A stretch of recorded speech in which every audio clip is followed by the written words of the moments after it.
Mano seni vaikystės memuarai, piešinys ir istorija apie tai, kaip aš kadaise gavau 1993 metų lapkričio mėnesio žurnalo Genys numerį.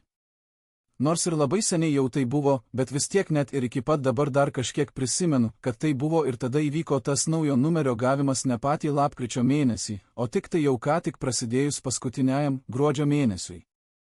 Kažkaip net keista, kad žurnalas taip labai ilgai į namus neateitų, nes iki tol visuomet būdavo įprasta, kad aš naują numerį gaunu tik dar tą patį mėnesį.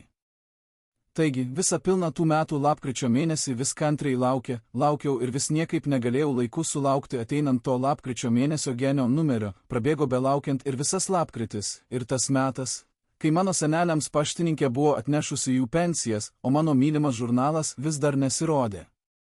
Atmenu, kad tuomet buvo tikrai nepaprastai niūrus visuotinai laikas, nei žalių, nei geltonų medžių lapų gamtoje jau nei kvapo nelikę, tiesa, tuomet aš jau turėjau savo pirmąjį gyvenime šunį, mažą ir draugišką kalaitę musę.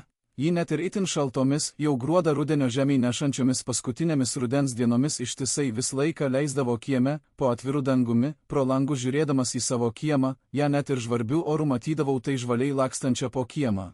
Tai kur nors po medžiu, susirangiusią į kamolį gulinčią. Taigi mes abu su ja jau buvome draugai.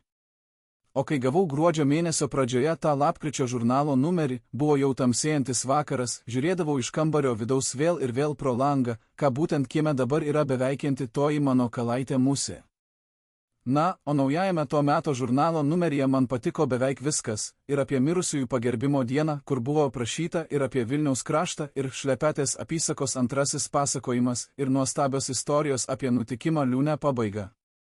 Taigi, būtent tas žiemos vakaras namų virtuvėje, su šviečiančia lempa palubėje ir su naujoju atverstu žurnalo numeriu rankose gan ilgai yra užsilikęs atmintyje. 1993 metų gruodis.